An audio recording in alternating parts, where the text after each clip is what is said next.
Insurance के video series के अंतर्गत आज हम मोटर इंश्योरेंस के बारे में जानेंगे। आज के इस वीडियो में हम यह जानेंगे कि मोटर इंश्योरेंस क्या होता है और मोटर इंश्योरेंस कितने प्रकार के होते हैं, जैसे कि थर्ड पार्टी या लायबिलिटी इंश्योरेंस, पैकेज या कॉम्प्रिहेंसिव इंश्योरेंस, जीरो डिप्रिसिएशन या इन्हांसमेंट कवर इंश्योरेंस क्या है।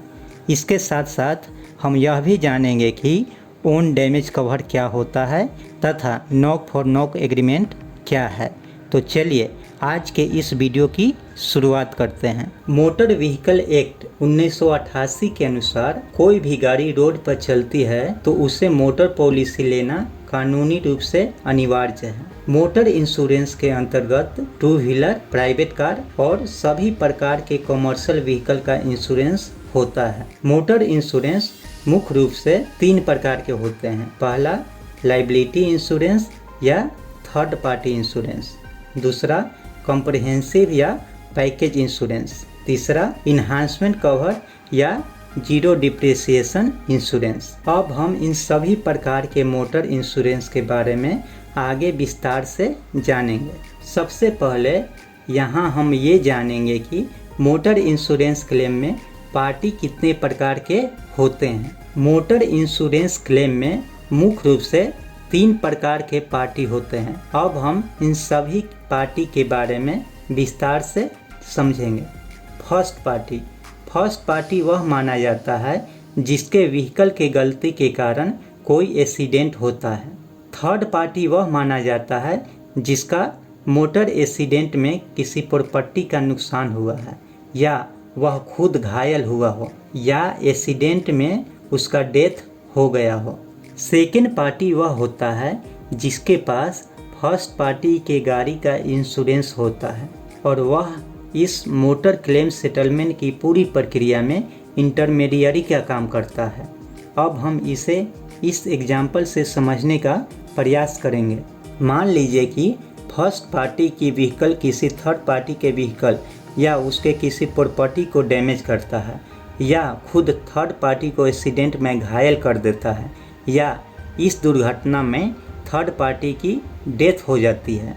इस प्रकार के मोटर एक्सीडेंट में व्हीकल द्वारा क्षतिपूर्ति के लिए थर्ड पार्टी फर्स्ट पार्टी पर कोर्ट में केस कर सकता है और थर्ड पार्टी को कोर्ट में यह साबित करना होगा कि यह एक्सीडेंट फर्स्ट पार्टी की गलती के कारण हुआ है। कोर्ट केस में फर्स्ट पार्टी के गिल्टी साबित होने के बाद कोर्ट अपना निर्णय सुनाता है और एक्सीडेंट में हुए नुकसान के लिए फर्स्ट पार्टी को जिम्मेदार ठहराता है और उसे थर्ड पार्टी को हुए डैमेज का क्षतिपूर्ति करने का आदेश देता है। यह क्षतिपूर्ति प्रॉपर्टी डैमेज के केस में अधिकतम 7.5 लाख रुपए तक हो सकता है, लेकिन थर्ड पार्टी इंजरी या डेथ के केस में इस क्षतिपूर्ति की कोई सीमा नहीं होती है। यह घायल व्यक्ति या मृत व्यक्ति के एज, इनकम और फैमिली डिपेंडेंट के आधार पर कैलकुलेट की जाती है। इस प्रकार हम देखते हैं कि किसी भी मोटर एक्सीडेंट के केस में फर्स्ट पार्टी को एक बड़ा राशि थर्ड पार्टी को देना पड़ सकता है। इस अनफॉर्चुनेट स्थिति से बचने में थर्ड पार्टी इंश्योरेंस या लायबिलिटी इंश्योरेंस एक मेजर रोल प्ले करता है। अगर फर्स्ट पार्टी जिसके गलती के कारण यह एक्सीडेंट हुआ है और उसने पहले से अपने गाड़ी का थर्ड पार्टी इंश्योरेंस या लायबिलिटी इंश्योरेंस ले रखा है, उस केस में फर्स्ट पार्टी यानी कि व्हीकल ओनर की सारी लायबिलिटी या देनदारी सेकेंड पार्टी यानी उस इंश्योरेंस कंपनी पर ट्रांसफ़र हो जाती है जिससे उसने थर्ड पार्टी इंश्योरेंस ले रखा है और कोर्ट द्वारा जो भी अवार्ड फर्स्ट पार्टी को पे करने के लिए कहा जाता है वह खुद इंश्योरेंस कंपनी जो यहाँ पर सेकेंड पार्टी है वह थर्ड पार्टी को पे करता है। यहाँ हम आशा करते हैं कि आपको थर्ड पार्टी इंश्योरेंस या लायबिलिटी इंश्योरेंस समझने में मदद मिली होगी। यहाँ हम थर्ड पार्टी इंश्योरेंस के बारे में थोड़ा और जानेंगे। कोई भी गाड़ी जो रोड पर चलती है तो उसे इस पॉलिसी को लेना कानूनी रूप से अनिवार्य है। यह पॉलिसी व्हीकल एक्सीडेंट के समय पर फर्स्ट पार्टी के व्हीकल द्वारा थर्ड पार्टी के किसी व्हीकल या उसके प्रॉपर्टी को नुकसान होता है या खुद थर्ड पार्टी इंजर्ड होता है या उसकी डेथ हो जाती है, कवर करता है। यह पॉलिसी व्हीकल एक्सीडेंट में फर्स्ट पार्टी के व्हीकल का हुए नुकसान का क्षतिपूर्ति नहीं करता है।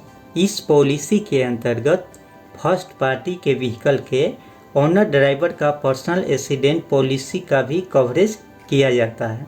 थर्ड पार्टी प्रॉपर्टी डैमेज के केस में इंश्योरेंस कंपनी की मैक्सिमम लायबिलिटी 7.5 लाख रुपए होती है और यदि कोर्ट 7.5 लाख रुपए से ज़्यादा की क्षतिपूर्ति का आदेश देता है तो उस केस में शेष राशि फर्स्ट पार्टी को अनिवार्य रूप से देना होगा। अब हम थर्ड पार्टी इंश्योरेंस के क्लेम प्रोसेस के बारे में संक्षिप्त रूप से जानकारी लेंगे।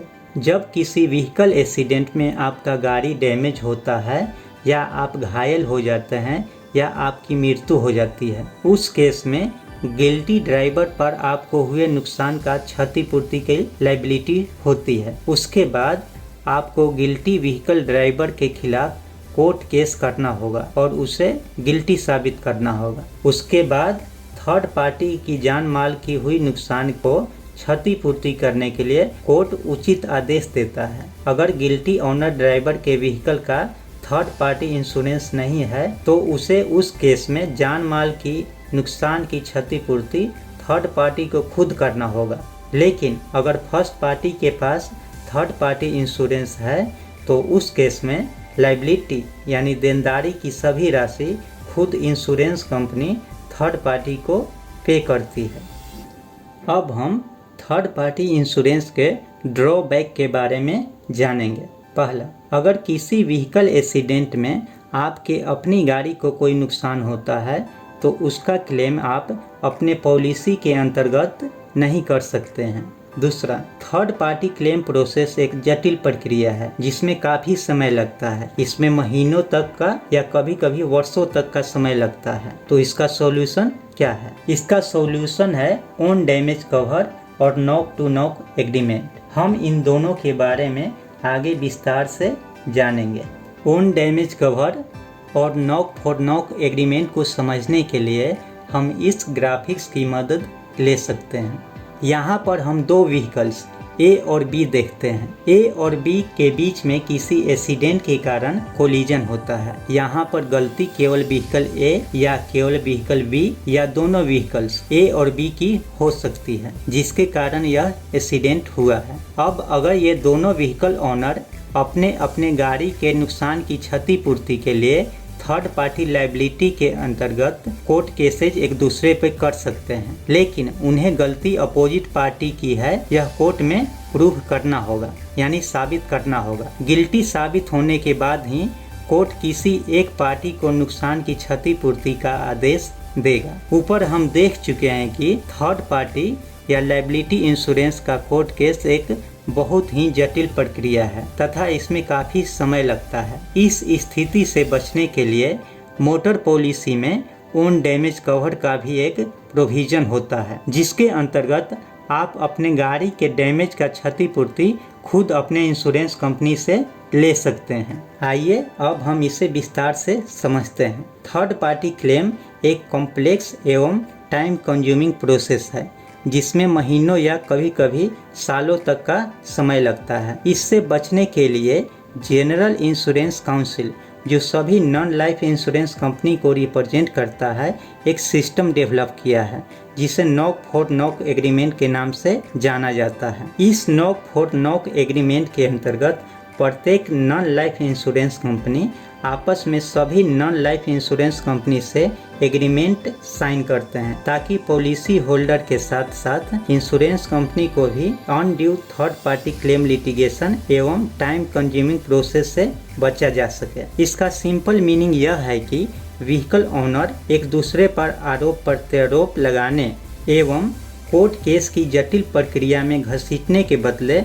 अपने अपने इंश्योरेंस कंपनी से अपने गाड़ी को हुए नुकसान की क्षतिपूर्ति का दावा पॉलिसी के ओन डैमेज कवर सेक्शन के अंतर्गत कर सके, जिससे पॉलिसी होल्डर को जल्द से जल्द अपने गाड़ी के नुकसान का क्षतिपूर्ति हो सके और कोर्ट केस की जटिल प्रक्रिया से बचा जा सके। इस प्रकार हम देखते हैं कि knock for knock agreement general insurance sector में व्हीकल क्लेम सेटलमेंट करने में एक बहुत अच्छा माध्यम है। यहाँ पर आप नॉक फॉर नॉक एग्रीमेंट से संबंधित समरी या सारांश देख सकते हैं। अब हम दूसरे प्रकार के मोटर पॉलिसी कॉम्प्रिहेंसिव या पैकेज इंश्योरेंस के बारे में विस्तार से जानेंगे। यह पॉलिसी कवर ऑप्शनल है और इसे लेने की अनिवार्यता नहीं होती है। इस पॉलिसी कवर के अंतर्गत थर्ड पार्टी कवर तथा ओन डैमेज कवर दोनों मिलता है तथा इन दोनों के बारे में हम ऑलरेडी विस्तार से जान चुके हैं।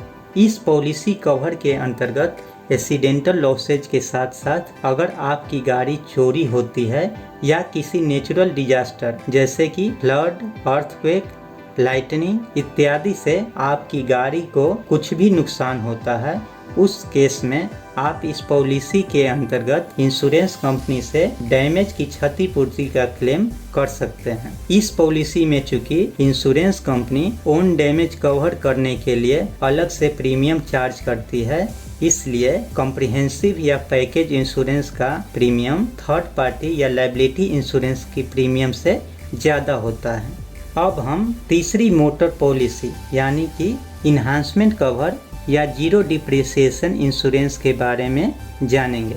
किसी भी प्रकार के पार्शियल लॉस यानी कि किसी एक्सीडेंट के दौरान आपके गाड़ी को आंशिक नुकसान होता है तो कॉम्प्रिहेंसिव या पैकेज पॉलिसी के अंतर्गत मेटेलिक पार्ट्स हो या non metallic parts claim settlement में डिप्रिसिएशन 5% से 50% तक क्लेम अमाउंट से डिडक्ट कर शेष राशि ही पॉलिसी होल्डर को इंश्योरेंस कंपनी देती है और इस तरह डैमेज व्हीकल क्लेम का डिप्रिसिएशन वाला पार्ट पॉलिसी होल्डर को खुद ही पे करना पड़ता है। लेकिन अगर आपने अपने व्हीकल का इन्हांसमेंट या जीरो डिप्रिसिएशन पॉलिसी ले रखा है तो उस केस में इंश्योरेंस कंपनी कोई डिप्रिसिएशन क्लेम अमाउंट से डिडक्ट नहीं करती है और पॉलिसी होल्डर को क्लेम अमाउंट का लगभग पूरी राशि मिल जाता है। इन्हांसमेंट कवर या zero depreciation cover motor package के अंतर्गत एक प्रकार से एड ऑन यानी कि एडिशनल कवरेज है, जिसके लिए insurance company additional premium charge करती है। इस कारण इन्हांसमेंट या जीरो डिप्रिसिएशन पॉलिसी का premium third party insurance policy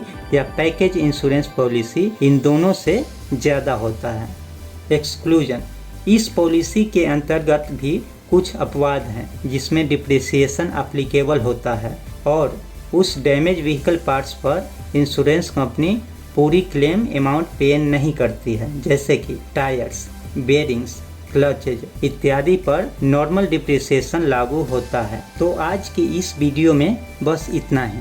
हम आशा करते हैं कि यह वीडियो आपके लिए उपयोगी साबित हुआ होगा। आगे आने वाले वीडियो में हम जनरल इंश्योरेंस के बारे में एक और नई जानकारी लेकर आएंगे। अगर आपको ये वीडियो अच्छा लगा तो प्लीज़ मेरे वीडियो को लाइक करें, सब्सक्राइब करें और शेयर करें। Thank you.